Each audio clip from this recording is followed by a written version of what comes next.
Bonjour et bien toujours dans notre étude des mots pour construire. Vous connaissez sûrement l'histoire de ce maître parmi les maîtres qui s'appelle Rabbi Akiba. Mais Rabbi Akiba à la base s'appelait tout simplement Akiba, pas Rabbi.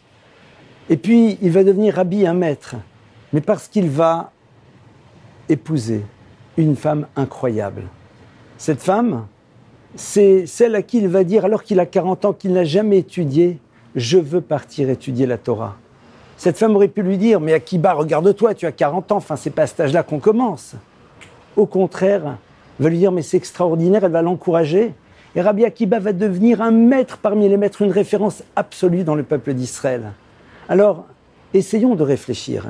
Vous savez que, au fond, les vêtements qui nous recouvrent sont à l'image d'une tapisserie qui est brodée de milliers de petits fils.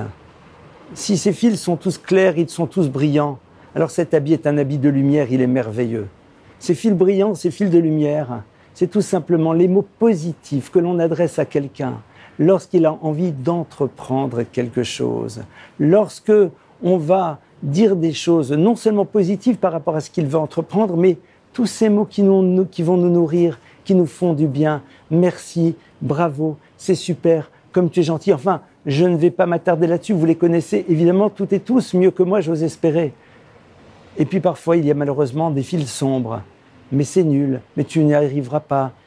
Voire parfois des choses tellement lourdes, t'es un raté, de toute façon, ça ne sert à rien que tu essayes. Tu as bien vu que de toute façon, tu n'y arrivais pas. Et malheureusement, eh bien, ces mots-là obscurcissent et font que l'individu reste statique et n'ose plus rien entreprendre dans sa vie. Combien de personnes auraient pu construire des choses merveilleuses si elles n'avaient pas entendu ces mots qui les ont enfermées? Rappelons-nous de cet exemple avec la femme de Rabbi Akiba, qui a su l'encourager, qui a su lui dire par rapport à quelque chose qui semblait être totalement fou. Mais au fond, Rabbi Akiba le voulait. Alors vas-y, tente, je suis à tes côtés. C'est génial, c'est une excellente idée. Et à partir de cela, évidemment, eh bien, les choses avancent et les choses aboutissent à des résultats qui sont merveilleux.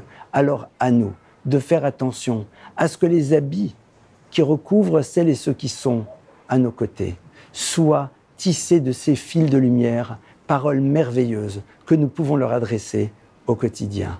Bon courage et à bientôt.